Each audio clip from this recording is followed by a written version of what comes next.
All right, for audience members, I have my grandpa, grandma, and my mom.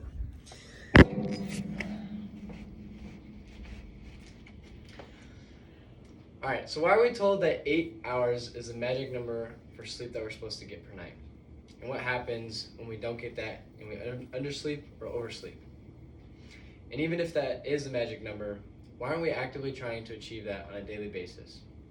Well, what I want to convince you of tonight is to realize the importance of not undersleeping or oversleeping and to actually achieve optimal sleep per night, and why we shouldn't let our daily activities get in the way of achieving that.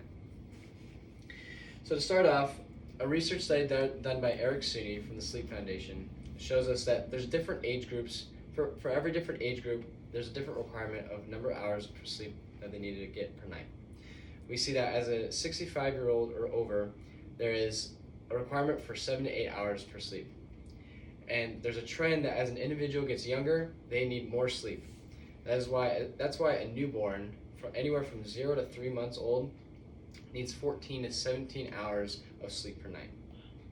But an individual, say as a teen, needs from 8 to 10 hours per sleep. But as an adult, which is the largest age group, anywhere from 18 to 64 years old, needs 7 to 9 hours of sleep per night.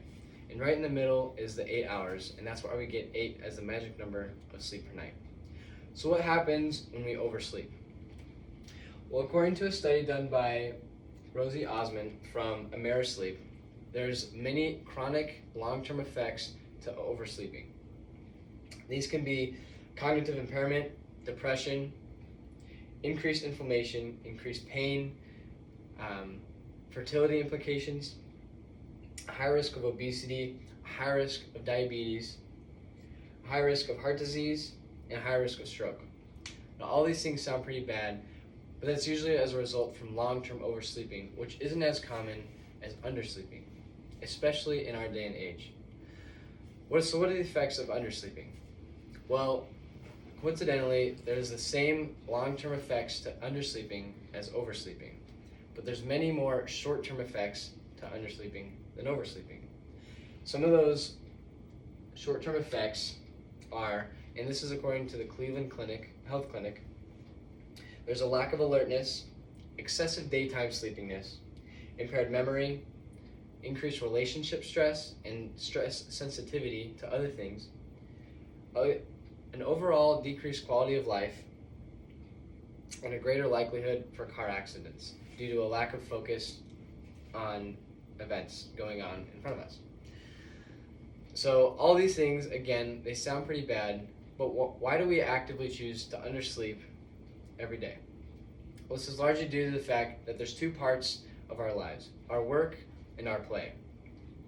And the way we incorporate those components is we know we need to get our work done, but we also want to have play to compensate for all the time that we spend doing our work. But what happens is in our workday, we tend to take our time and procrastinate because those are the things we know we need to get done, but we know we can always push things back because we can always decrease the amount of time we play or decrease the amount of time we sleep. So what happens is when we get home and we want to have our playtime, which is spending time with our family, watching TV, movies, playing video games, or overall just having fun, doing whatever we do to decompress, we tend to let that again push back into the amount of time we sleep in a night. And so what we see is at the end of the day, when we've got all of our stuff done and we've had a little bit of time to play, we've ended up cutting out the amount of time that we sleep. So how do we combat this? We do this by prioritizing and organizing our day, by getting the work done we need to earlier in the day so that we have time to play and have time then to sleep. But this really comes down to what our goals are. Do we want to be a good mother, father, husband, wife, teacher, student, a good worker at wherever we choose to employ, wherever we are employed?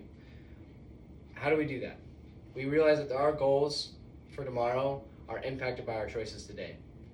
And we see by all these health effects, especially the short-term effects due to our ability to more likely to undersleep, we see that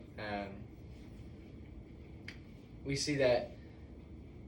choose not to pursue our goals, but rather to indulge in the things of the day because we don't have sight on our goals tomorrow. So if we want to be the good mother and father that we want to be, husband and wife, all that, we have to make the choice to get the sleep that we need tonight for a better tomorrow.